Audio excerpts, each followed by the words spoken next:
A ton of tension has to be applied to keep this kettlebell up. So we're hitting those transverse, we're hitting those rectus, we're hitting the obliques, we're hitting the erectors, we're hitting everything in between. So I'm just gonna make it a little bit harder for him.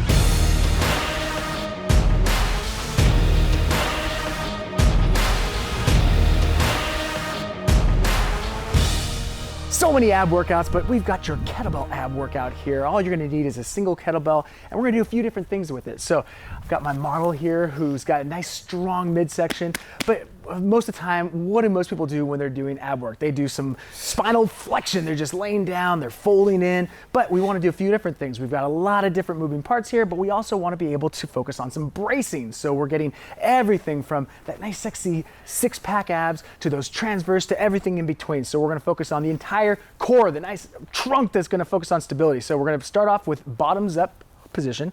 So right here, a ton of tension has to be applied to keep this kettlebell up. So we're hitting those transverse, we're hitting those rectus, we're hitting the obliques, we're hitting the erectors, we're hitting everything in between. So I'm just gonna make it a little bit harder for him.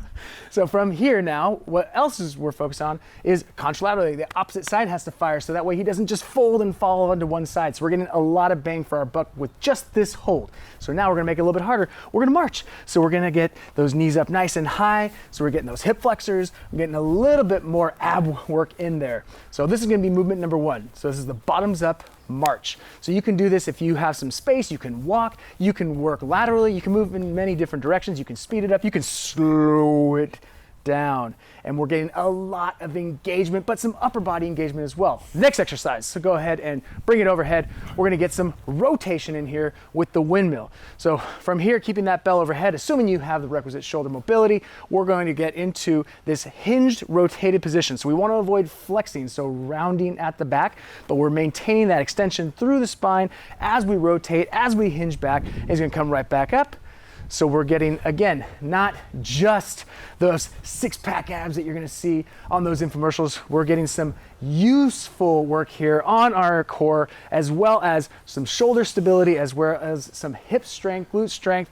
So again, more bang for our buck. So this is the kettlebell windmill. So now he can make it a little bit easier and just go from the low position, the hang position. So bring that bell down.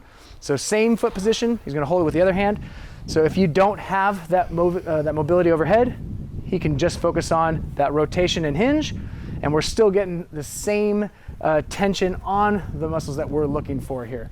So these are the two exercises we're gonna be doing. You're gonna alternate between the two.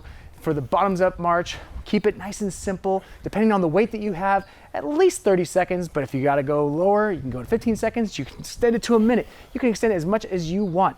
And then for the windmills, we'll go for reps. So we'll just hit about 5 to 8 reps here. So we're focusing on not just a lot of endurance, but some strength as well. So give that a try. For more workouts, for battle ropes, kettlebells, you name it, check out Living.Fit.